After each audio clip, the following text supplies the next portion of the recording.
ऐसे ही हमने एक और सज्जन से हमारी मुलाकात हुई। वो कैलिफोर्निया में होमलेस थे, माने जिस बेघर के भिखारी भीख मांग मांग के खाते थे।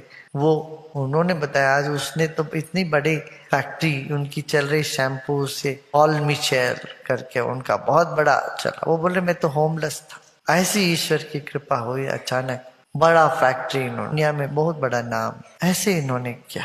तो ईश्वर विश्वास जहां होता है वो पैसे के बारे में सोचते नहीं, घबराते नहीं, बुद्धिमत्ता से काम करते हैं, चालाकी से नहीं। देखो ये फर्क है। चालाक आदमी सोचता रहता है कहां से किससे क्या हड़पो, इससे ये हड़पो, उससे वो हड़पो। गलत ढंग से पैसे बनाना, इसको व्यापार समझने वाले धोखा खाते हैं।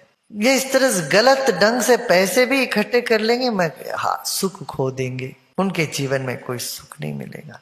माँ और बेटे में इतना फासला हो जाता है। गरीबों के घर में नहीं देखोगे तो सुख की तलाश से लोभी जो बन जाते हैं उन पर करुणा आती है। ये जानते नहीं है कि सुख का आधार, सुख का स्रोत अपनी ही आत्मा है। आत्मज्ञानी को तुम कभी भिखारी के जैसे नहीं पाओगे। आत्मज्ञानी हमेशा शेर की चाल पर चलेगा, भिखमंगे के जैसे नहीं। भीख नहीं मांगेगा, अरे पैसे दो पैसे दो पैसे, चलेगा शेर की चाल पे चलेगा। उनको पता है जिसको जहां जो जरूरत है वो वहां आ जाएगा। इस विश्वास के साथ चलेगा, इस ज्ञान के साथ चलेगा। विश्वास तो है ही।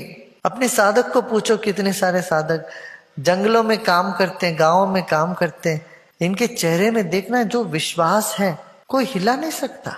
इनके चेहरों में देखना क्या मुस्कान है, प्रसन्नता है, और आराम से रहते हैं। हमने कहा देखो तुम लोग इस ज्ञान में जो चलते हो, जंगल में भी तुम्हें खीर के साथ खाना मिलेगा, कोई तुम्हारे लिए कमी कभी नहीं होगी। सुविधा अपने आप आएगा जब तुम अपने आप को सुख स्वरूप पाओगे। सुविधा के पीछे भागते रहोगे, सुख हाथ से छूट जाएगा। सुख स्वरूपी तुम हो ये जान के ज्ञान में तुम स्थिर हो जाओगे तो सुविधाएं अपने आप जुड़ने लग जाएगी। इसका मतलब ये नहीं कि तुम बेवकूफी करो, सारे पैसे खाली करके पर्स वगैरह घर भूल के ऑटो रिक्शा में बैठ के निकल गए। होता है, एक दो बार तो हो सकता है, पर बार बार करने लगोगे जानबूझ के, ये बुद्धिमत्ता नहीं। अपनी बुद्धि को भी इस्तेमाल करो, मगर कुयुक्ति नहीं, चालाकी नहीं, बुद्धि इस्तेमाल